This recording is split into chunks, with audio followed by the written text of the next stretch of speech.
Hi there, it's Kevin with GatheringMagic.com here at this week's episode of the Rogues Alley.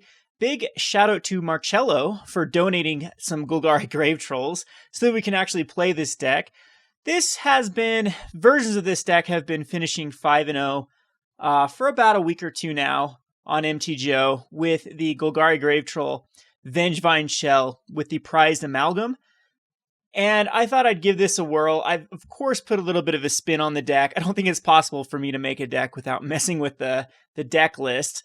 But I've tried... There was a Narcomoeba list that didn't use the Vengevine, and an Insolent Neonate that was not included either in some of these lists. So I'm just testing them out. I also like Ideas Unbound. The double blue might give us a problem. The fixing was a bit awkward in this deck. But I'm going to give these two a go. Are these three different cards a go. What makes Narcomoeba so good in this Dredge type strategy is it's very easy to cast for Vengevine if you happen to have it in your hand. You're most likely going to ditch them though from the discard effects like Faithless Looting and the Ideas Unbound. But if you do have to cast them, it's only 2 mana, and off of another Gravecrawler, that's 3 mana to bring back all the Vengevines. But what makes Narcomoeba fun is it's another way to trigger off the Prized Amalgam. So if you do dredge a Narcomoeba, it goes to the graveyard first and then to the battlefield. So it will trigger off the Prized Amalgam, and then you'll have a bunch of 3/3s and at least a 1/1 that can either chump block or add some pressure on your opponent. So this version is going to use Hedron Crab. I think Hedron Crab with the amount of... We're running 10 fetch lands in the deck. I'll show the... Let's pop up the display window here. Show exactly what's in the deck. So I'm running 10, and it's going to be 2... I'm just running the cheap ones. If you have the Zendikar fetch lands, then of course you can mix and match as appropriate. But I'm running 2 Wooded Foothills, 4 Polluted Deltas, and 4 Bloodstained Mires, and then a 1 of each of the shock lands. So there's a Breeding Pool, a Watery Grave, a Stomping Ground, Steam Vent, Blood Crypt. I'm not quite sure about the numbers needed because you do want to consistently be able to cast your... If you have to end up casting a Golgari Grave-Troll, there's green here for that, or for Life from the Loam. Or if you just have to cast a Vengevine, it actually is possible to cast it in this deck with the mana base that we have. But you do also want to have a black source for the Gravecrawlers, usually double black sources for the Gravecrawlers. So we're going to run a 1 of Swamp, Overgrown Tomb, and Watery Grave, and Blood Crypt can get that. And then the Watery Grave and the Blood Crypt also, and even the Overgrown Tomb have the added benefit of having another color. So it is kind of awkward with the way we've built this. I'm not sure if I need to go up in more City of Brasses or Mana Confluences to make this deck more consistent. But let's just go down the deck list and what each card, the role of each card in the deck. Hedron Crab is your best self-mill card. Every fetch land is going to produce 6 cards in your graveyard. And that is just a huge amount of cards off of just the first turn Hedron. So we have the first turn Hedron Crab. We also have the other first turn drop is going to be Faithless Looting. This allows us to put 2 cards immediately in the graveyard and then draw 2 cards and then put 2 cards in the graveyard. And then the Insolent Neonate, which also allows you to discard a card, preferably a Dredge card, and then draw a card, and then you can actually trigger the Dredge and dredge a ton of cards in the graveyard. So for the Dredge cards, we're going to run 2 Stinkweed Imps and 4 Golgari Grave-Troll. With 6 different Dredge cards and Life in the Loam acting as a Dredge card, we should find one in our opening hand. I mean, statistically, we should. If not, the Faithless Looting or the Ideas Unbound should find one very, very quickly. And if not, then the self-mill with Hedron Crab will find it. So Narcomoebas, again, I'm only running 2 of.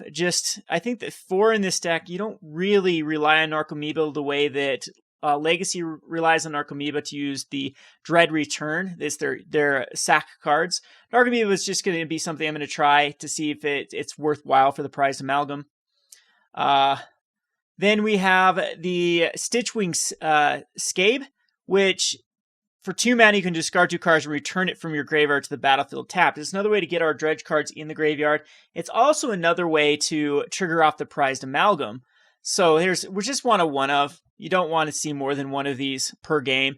And I'm also trying a 1 of Fatestitcher. Fatestitcher is kind of nice because you can unearth it and have a zombie to then cast the Gravecrawlers. And once you cast 2 creature spells in a turn, your Vengevines comes back. So we do want to be able to cast the Gravecrawlers. The best way to cast Gravecrawlers is off of Fatestitcher. Other than that, it gets kind of awkward because you have to actually just hard cast a Gravecrawler and then cast one from your graveyard. But if you've happened to have milled all of your Gravecrawlers, then you need to go like the Lotleth Troll strategy. And I don't have Lotleth Troll in this deck. It's in the sideboard. And that's because I'm wanting to try out the Insolent Neonate and the Narcomoeba. It might end up needing to be in this deck. We'll have to wait and see. It's really the only reason for the green sources. I thought I'd add some green sources here and there just so we can consistently cast the Life from the Loam or Golgari Grave-Troll if we have to. But other than that, we could actually fix our mana base a little bit more just because green isn't a must. There is one good green sideboard card that I think is very necessary with the amount of times that we do damage from a fetch shock, and we'll talk about that in a second. So the Bloodghast is going to come back into play every time that you landfall triggers, so it's another amazing card in the deck. We have a lot of fetch lands that can get the Bloodghast back. Then we talked about Vengevine. Vengevine, once we trigger off two creatures in a turn, which can be Gravecrawlers. Gravecrawlers can actually work off each other. Then all the Vengevines come back. So ideally, you're looking for like a turn 4 or turn 5 to hopefully be swinging in for lethal. Like turn 3, sometimes you can get the Prized Amalgam back from the graveyard and play tap, and then have the Prized Amalgam to cast the Gravecrawlers to get the Vengevines back into play. Then the Stinkweed Imp and the Golgari Grave-Troll are just in here for Dredge, and same with the Life from the Loam, but the Life from the Loam can actually give us some fuel later on for discard off for both the Ideas Unbound and the Faithless Looting. So onto the sideboard, we're going to be running Darkblast against any Birds of Paradise base deck or any deck we need to kill off Dark Confidants.